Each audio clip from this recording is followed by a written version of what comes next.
আইনের শাসন কাকে বলে এবার টের পাবেন নওদার বিধায়ক এবং তারপরই সুর নরম হুমায়ুন কবিরের।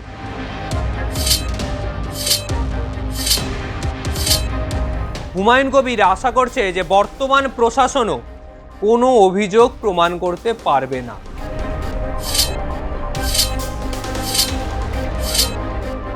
বাংলা রাজনীতি সম্প্রদায় ভিত্তিক রাজনীতি। মুখ্যমন্ত্রী শুভেন্দু অধিকারীর কড়া বার্তার পরই কার্যত সুর নরম আম জনতা উন্নয়ন পার্টির প্রধান হুমায়ুন কবিরের। উস্কানিমূলক মন্তব্যের জন্য নওদার বিধায়কের বিরুদ্ধে বিধানসভায় কড়া পদক্ষেপের ইঙ্গিত দিয়েছিলেন শুভেন্দু অধিকারী। শুভেন্দু অধিকারী বলেছিলেন এনাফ ইজ এনাফ, এবার সবক শেখানোর সময় এসেছে। একই সঙ্গে তিনি হুঁশিয়ারি দিয়ে বলেছেন আইনের শাসন কাকে বলে এবার টের পাবেন নওদার বিধায়ক এবং তারপরই সুর নরম হুমায়ুন কবিরের।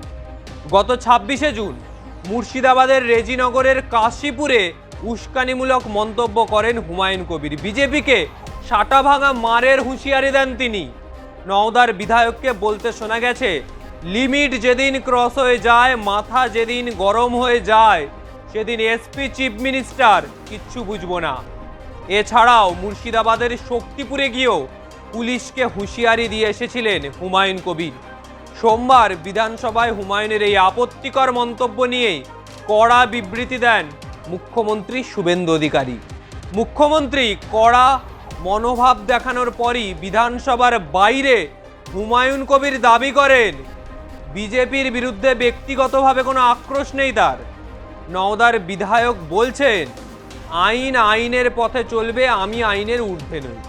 আইনের প্রতি সম্পূর্ণ আস্থা আছে। 34 বছরের সিপিএমের শাসনেও 27টা কেস দেওয়া হয়েছিল, একটাও কেস প্রমাণ হয়নি যে হুমায়ুন কবির অপরাধী। সব কেসে ক্লিন চিট পেয়েছে হুমায়ুন। তৃণমূলের আমলে 7টা মামলা করা হয়েছিল হুমায়ুনের নামে, সেখানেও কিছু প্রমাণ করা যায়নি। সেখানেও প্রমাণ করতে পারেনি হুমায়ুন কবির গুন্ডাগিরি করে অথবা কারুর ওপর অত্যাচার করছে বা জুলুম করছে।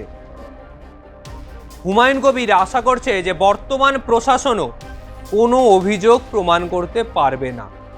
নিজের বিতর্কিত বক্তব্যের সাফাই দিতে গিয়ে হুমায়ুন কবির আলো বলছেন, যে গুন্ডারা মমতা বন্দ্যোপাধ্যায়ের ছত্রছায়ায় থেকে আমাদের উপর আক্রমণ করত, তারাই আজকে পুলিশের প্রশ্রয় পাচ্ছে।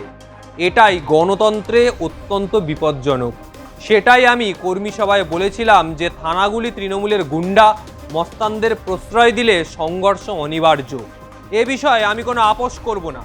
সেটাই আমি বলেছিলাম। ব্যক্তিগতভাবে বিজেপির কারোর বিরুদ্ধে কোনো বিষোদ্গার করা অথবা বর্তমান ক্ষমতাসীন দলের বিরুদ্ধে কোনো বক্তব্য আমার নেই।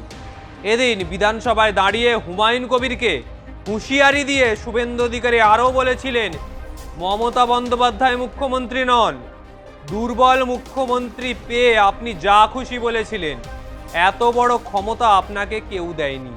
আপনি কেন করেছেন আমি জানি। আপনার দুটো এজেন্ডা ছিল, ভরতপুর, নওদা, রেজিনগরের মতো সব পঞ্চায়েত ভেঙে নিজের দলে নিয়ে আসা। সেটা আপনি করতে পারছেন না। আর আপনি দুটো আসনে জিতেছিলেন নিয়ম মেনে, রেজিনগর থেকে ইস্তফা দিয়ে উপনির্বাচনে সেখানে নিজের ছেলেকে জেতাতে চাইছেন। তাই এসব বলে মুসলিম ভোটকে একত্রিত করতে চাইছে হুমায়ুন কবির। তবে এবার বাংলার রাজনীতি একদিকে হিন্দু ভোট, যেখানে শুভেন্দু অধিকারী ভবানীপুরে জেতার পরই বলছেন একটা মুসলিমও আমাকে ভোট দেয়নি।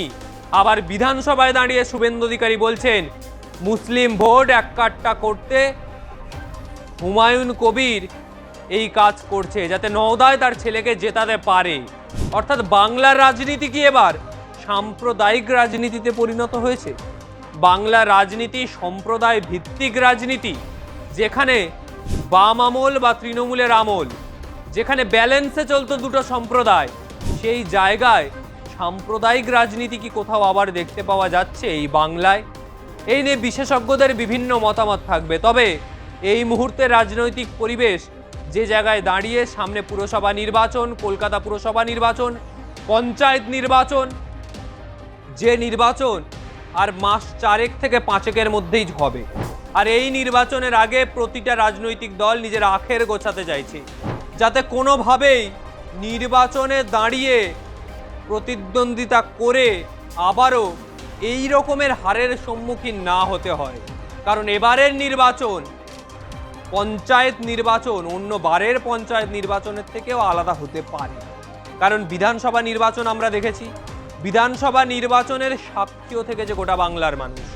গোটা বাংলার মানুষ দুহাত ভরে শুভেন্দু অধিকারীকে ভোট দিয়েছেন কিনা সেটা বিতর্কের বিষয় রয়েছে তৃণমূলের কাছে।